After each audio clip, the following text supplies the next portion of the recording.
Welcome to Sobat Luther. Kita langsung gas saja. Dikejar istri CEO-ku. Bab 2199. Bagaimana bisa seorang pria yang kakinya pincang dan tubuhnya sekurus lidi naik ke arena dan bertarung dengannya? Benar-benar tidak tahu diri. Kamu memang tinggi dan tegap, tapi belum tentu bakal menang dariku. Balas kandidat nomor 95 dengan ekspresi datar. Belum tentu menang. Kandidat nomor 24 tergelak, lalu meledek. Bocah, kamu sadar dengan apa yang kamu katakan? Lihat dulu ukuran tubuhmu yang kecil macam semut. Aku bisa menginjakmu dengan mudah. Oh ya, dicoba saja kalau begitu. Kandidat nomor 95 tetap terlihat tenang. Dia menengadah dan menatap kandidat nomor 24 tanpa rasa takut sedikit pun. Tubuhnya memang kecil, tetapi auranya tidak. Oke. Kalau nggak memberimu pelajaran, kamu nggak bakal tahu kehebatanku. Kandidat nomor 24 terkekeh-kekeh, lalu menghunuskan pedangnya secara perlahan. Ketika melihat ini, kandidat nomor 95 bergeming. Dia tetap berdiri di tempatnya dengan memegang tongkatnya. Kenapa diam saja? Keluarkan senjatamu, seru kandidat nomor 24. Pedangnya terlihat tajam dan mengerikan. Aku nggak butuh senjata untuk melawanmu, sahut kandidat nomor 95. Nada bicaranya terdengar tenang, tetapi juga angkuh. Ekspresi kandidat nomor 24 sontak menjadi masam. Tatapannya menjadi ganas. Dasar bocah, cari mati saja. Kandidat nomor 24 bisa merasakan lawan meremehkannya.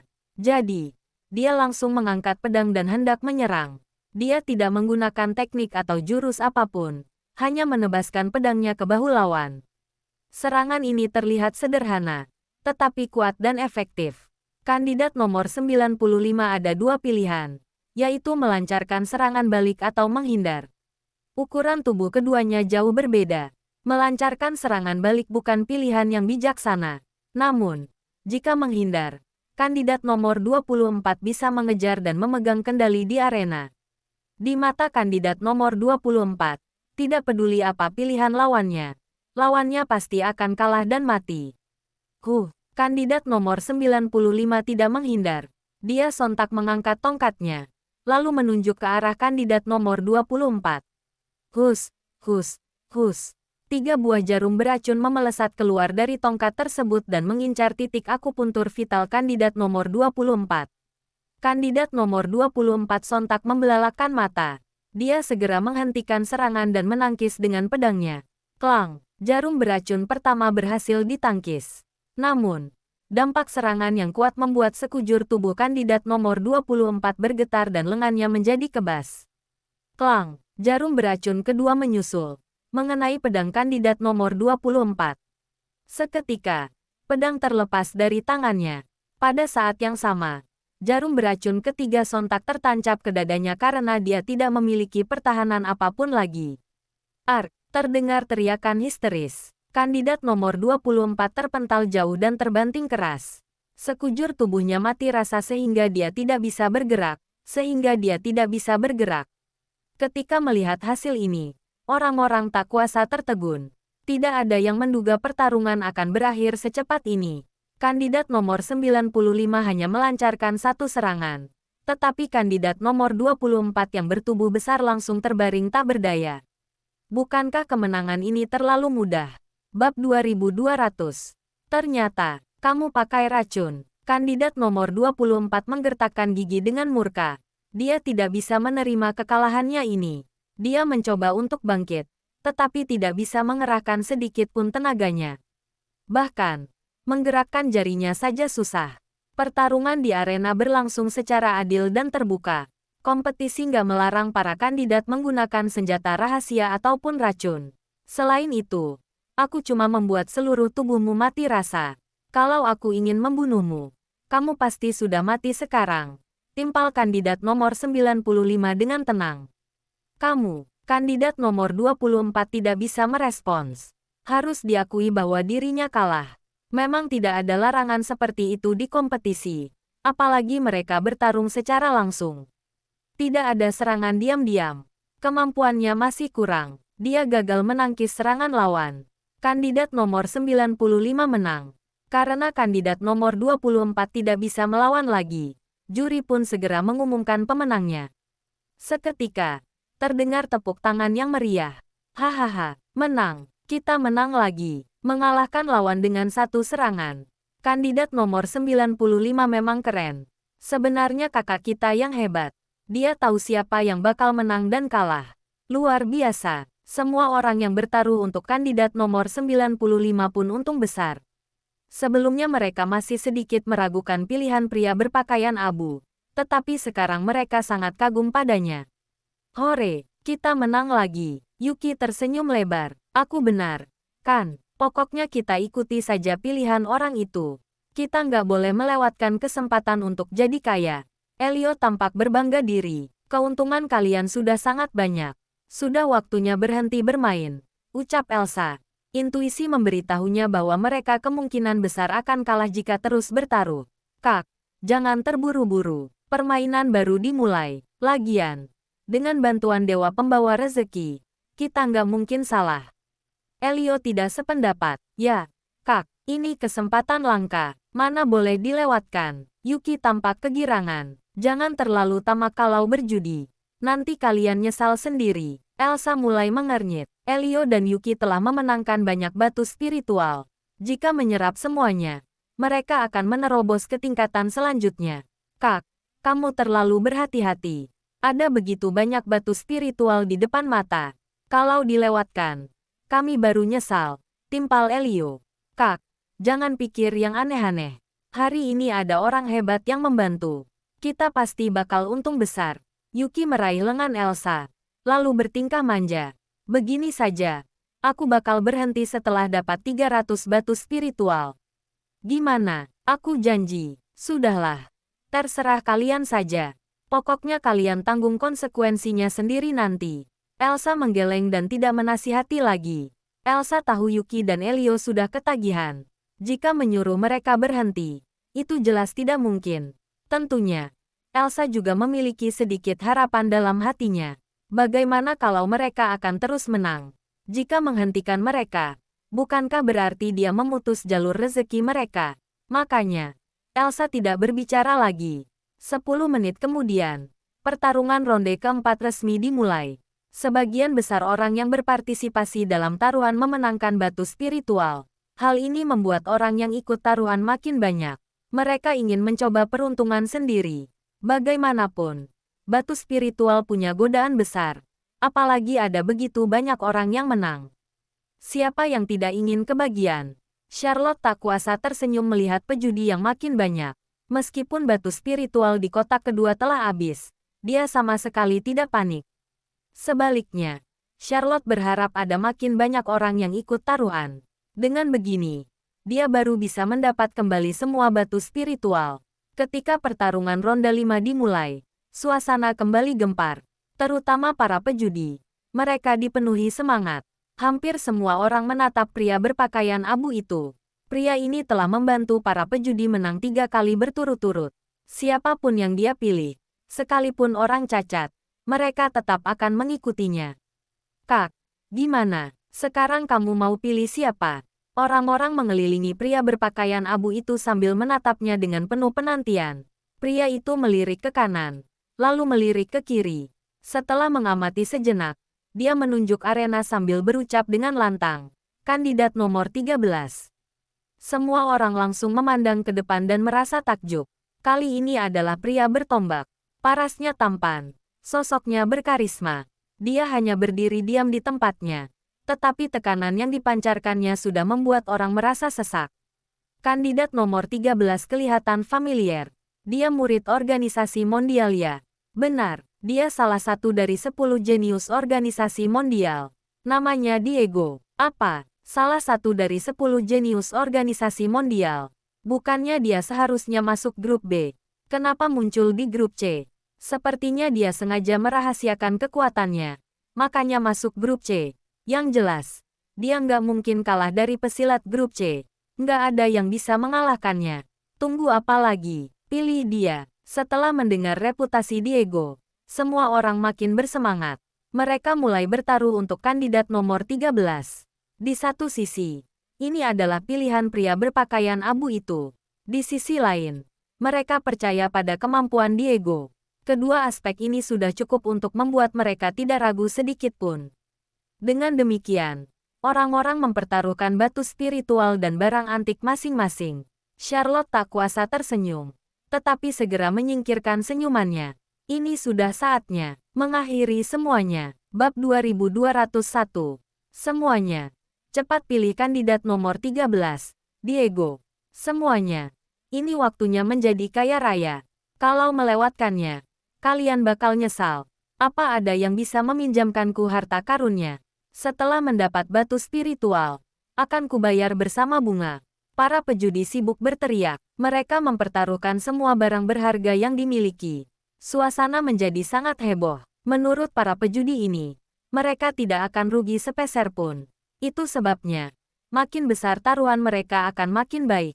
Hei, minggir, kami duluan datang. Kami duluan bertaruh. Situasi mulai kacau karena para pejudi makin ramai. Elio dan Yuki hanya lebih lambat selangkah. Tetapi depan meja judi sudah dipenuhi lautan manusia. Mereka terpaksa berdesakan di tengah-tengah kerumunan. Siapa juga yang ingin melewatkan kesempatan emas seperti ini? Namun, hanya tersisa 5 menit dari pertarungan ronde 5. Jika taruhan ditutup, mereka akan rugi besar. Makanya, para pejudi sibuk berdesakan tanpa sempat memedulikan citra masing-masing lagi. Semuanya, tenanglah, berbaris yang baik, waktunya masih panjang. Kalian semua akan mendapat kesempatan. Hei, pria berpakaian ungu, ngapain kamu di atas kepalanya? Cepat turun. Charlotte terus menenangkan massa supaya mereka bisa mengantre dengan tertib. Charlotte tidak menduga situasi akan menjadi begitu panas. Ratusan orang berkumpul di depan meja judi. Untungnya, tidak ada yang mengambil kesempatan dalam kesempitan, seperti mencuri atau melakukan perbuatan tercela lainnya. Jika tidak, dia mungkin harus melakukan pembunuhan untuk menakuti mereka. Charlotte tidak menyadari bahwa reputasi buruk yang dimiliki sekte sihir membuat orang-orang di dunia persilatan trauma. Itu sebabnya, tidak ada yang berani membuat onar. Semua orang tahu sekte sihir bukan sekte yang bisa mereka usik. Jika salah langkah, entah bagaimana mereka akan mati. 5 menit kemudian, kompetisi ronde 5 pun dimulai. Sebagian besar pejudi telah menetapkan taruhan mereka, tetapi ada beberapa yang tidak sempat bertaruh. Charlotte sampai menambah waktu 2 menit supaya bisa mendapat lebih banyak keuntungan. Kak, kenapa nggak ikut taruhan? Ini kesempatan untuk dapat banyak batu spiritual loh. Tanya Elio kepada Luther. Dia merasa heran melihat Luther hanya duduk di tempatnya. Yang namanya judi nggak boleh dibawa serius. Kalau bertaruh kebanyakan, diri sendiri yang bakal rugi. Timpal Luther dengan nada datar. Kak, kamu nggak seru sekali. Kamu nggak pernah melawan atau merebut. Bukankah kehidupan seperti itu sangat membosankan? Tanya Elio. Ya, masa melewatkan kesempatan emas seperti ini? Entah apa yang kamu pikirkan. Yuki tak kuasa menggeleng. Menatap Luther. Seperti melihat orang idiot. Luther hanya tersenyum. Sementara itu, Elsa mematahkan semangat mereka. Kalian yakin bakal menang? Jangan senang terlalu cepat. Belum tentu kandidat nomor 13 yang bakal menang. Sama seperti Luther, Elsa juga tidak bertaruh. Pertama karena terlalu ramai. Kedua karena dia merasa ada yang tidak beres. Semua berjalan terlalu lancar. Normalnya, ketika bandar mengalami kekalahan beruntun, mereka akan menghentikan dan meminimalisir kerugian. Namun, sekte sihir malah tidak melakukan apapun. Bahkan masih bersikap sangat antusias dengan memberikan layanan pinjaman. Keanehan ini yang membuat Elsa makin curiga. Lagi pula, sekte sihir bukan sekte yang melakukan amal. Mereka tidak mungkin memberikan batu spiritual secara cuma-cuma. Kak, semua orang tahu betapa hebatnya kandidat nomor 13. Sekalipun aku melawan Diego, belum tentu aku bisa menang. Apalagi, lawannya adalah pesilat tak dikenal. Aku rasa, sebelum 10 serangan, Diego pasti sudah menang. Ujar Elio dengan penuh percaya diri. Kak, kamu ini curigaan sekali. Semua orang bertaruh untuk Diego. Ini sudah cukup untuk membuktikan kehebatannya. Peluang menangnya pasti tinggi. Masa kamu merasa penilaian kami semua salah? Yuki tidak sependapat dengan Elsa. Aku nggak bilang Diego lemah. Tapi, di atas langit masih ada langit. Sebelum pertarungan berakhir, kalian nggak bisa memastikan Diego bakal menang. Jelas Elsa. Tenang saja, Kak. Kali ini semua pasti bakal aman. Kami sudah menang beberapa ronde loh. Hibur Yuki. Aku cuma memperingatkan kalian. Jangan terlalu serakah. Tutur Elsa dengan tidak berdaya. Setelah taruhan ini selesai, kami akan main satu ronde terakhir. Janji Elio. Ya, kuharap kalian bisa terus menang. Elsa menggeleng dan tidak menasihati lagi. Kedua orang ini sudah kecanduan berjudi. Tidak ada gunanya dia membujuk panjang lebar. Saat ini, di arena, Diego telah bersiap-siap.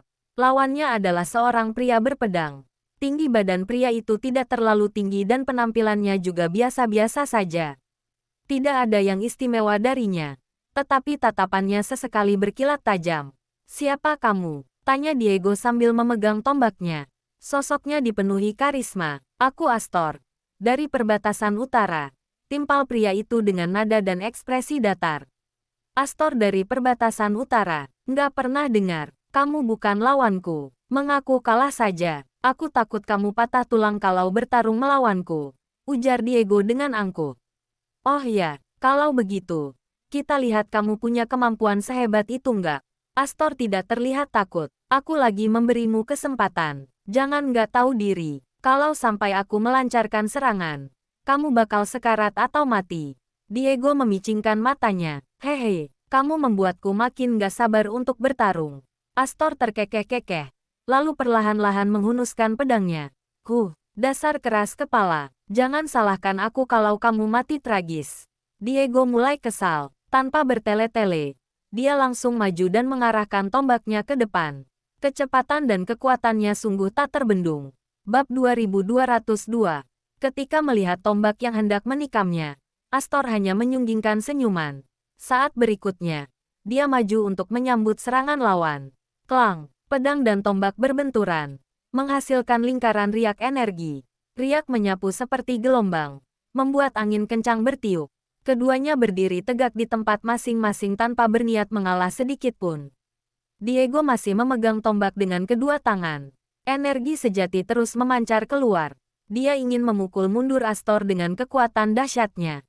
Anehnya, tidak peduli bagaimana Diego mengerahkan kekuatan dan energi sejati, Astor sama sekali tidak mundur. Pedang dan tombak terus menekan satu sama lain. Tekanan dan benturan sampai mengeluarkan suara ledakan yang bertubi-tubi. Pada saat yang sama, tombak dan pedang berangsur menjadi bengkok.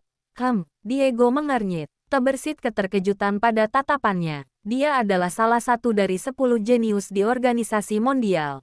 Kemampuannya diakui semua orang. Di grup C, dia seharusnya tak terkalahkan.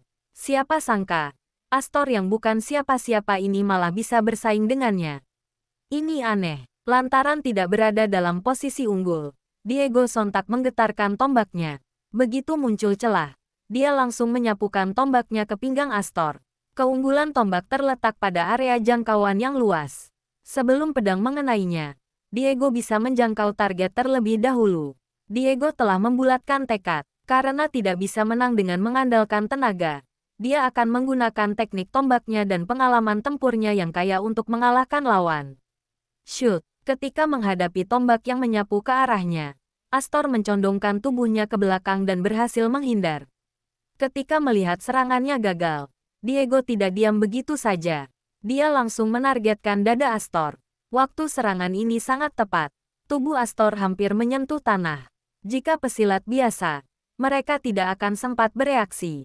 Namun, sejak awal Astor melampaui dugaan semua orang. Begitu Diego melancarkan serangan, dia langsung memukul permukaan arena dengan satu tangan, lalu berputar di udara. Klang, tombak Astor mengenai permukaan arena, memunculkan sebuah lubang besar. Di sisi lain, Astor menginjak tombak dengan satu kaki dan mengambil kesempatan untuk menyerbu ke depan. Pedang Astor diarahkan ke leher Diego. Diego pun terkesiap. Dia buru-buru mundur dan menarik tombaknya untuk menangkis serangan lawan. Meskipun berhasil ditangkis, Diego terdorong beberapa langkah karena pedang Astor. Pemandangan ini membuat ekspresi seluruh hadirin berubah. Ini di luar dugaan semua orang. Buset, situasi macam apa ini? Diego benar-benar terdorong karena serangan lawan. Ini serius. Lawannya bukan siapa-siapa. Mas Diego kalah darinya. Aku bertaruh untuknya lo. Tenang dulu. Pertarungan baru dimulai. Diego belum memperlihatkan kekuatan sesungguhnya. Aku yakin dia bakal menang nanti. Ya, lagian. Prediksi pria itu nggak pernah salah.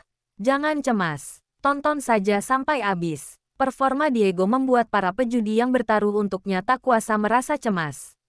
Semuanya menatap arena dengan risau, tanpa berani mengalihkan pandangan sedetik pun. Menurut mereka, Diego pasti bisa menang dengan mudah. Lantas, kenapa dia malah terlihat lemah saat bertarung melawan Astor? Sebenarnya apa yang terjadi? Kak, sepertinya kali ini nggak sesuai dugaan kita. Tanya Yuki kepada Elio dengan cemas. Tadi dia mempertaruhkan semua batu spiritual. Jika kalah, dia akan rugi besar. Tenang saja, ini cuma kesalahan teknis biasa. Diego pasti bakal menang. Elio dipenuhi keyakinan. Saat ini, di arena, ekspresi Diego terlihat serius. Dia awalnya tidak menganggap serius Astor. Namun, setelah bertarung tadi, dia mendapati kemampuan lawannya melampaui dugaannya. Jika tidak mengerahkan segenap kekuatan, dia tidak akan bisa menang. Harus diakui kamu sangat hebat. Kemampuanmu di luar dugaanku. Diego memasang kuda-kuda. Tatapannya terlihat tajam saat berkata, aku sudah meremehkanmu tadi. Kamu hampir mengambil keuntungan dariku. Tapi, hal seperti ini nggak bakal terjadi lagi. Selanjutnya, aku akan menggunakan seluruh kekuatanku untuk melawanmu. Oh ya, aku sangat menantikannya. Astor tersenyum. Jurus tombak guntur pertama. Guntur musim semi. Pekik Diego. Tombak di tangannya ditarik ke belakang untuk mengumpulkan kekuatan. Saat berikutnya, dia menikam ke depan dengan kuat. Duar. Terdengar suara ledakan saat tombak menikam. Tiba-tiba, muncul cahaya putih yang silau dan membawa kekuatan mengerikan. Kekuatan itu sontak menyapu ke arah Astor. Wah, jurus yang sangat keren. Dia pantas disebut jenius. Jurus tombak guntur terkenal akan kekuatannya yang tak terbendung. Ternyata rumor itu memang benar. Astor seharusnya merasa bangga karena dikalahkan jurus tombak guntur. Suasana menjadi heboh saat Diego meledakkan kekuatannya. Terutama para pejudi. Tatapan mereka dipenuhi antusiasme. Diego sampai menggunakan jurus tombak guntur. Dia tidak mungkin kalah. Ternyata begini jurus tombak guntur. Biasa-biasa saja. Ekspresi Astor tampak datar menghadapi serangan Diego. Dia sama sekali tidak panik, bahkan menunjukkan senyuman merendahkan. Detik berikutnya, Astor berjinjit dan berkelebat. Pada saat yang sama, dia menebaskan pedangnya secepat kilat. Orang-orang tidak bisa melihat serangan Astor karena terlalu cepat. Mereka hanya merasa ada yang bergerak di depan mereka. Setelah Astor berhenti, mereka baru melihat keduanya berpapasan. Keduanya saling membelakangi dengan jarak beberapa meter. Diego tampak mengernyit dengan serius. Tangannya yang memegang tombak agak gemetaran. Sementara itu, Astor tetap terlihat tenang dan ada darah menetes dari pedangnya. Ketika para penonton masih kebingungan, Diego tiba-tiba menyemburkan darah dan terjatuh. Adegan ini membuat semua orang melongo. Bersambung. Welcome to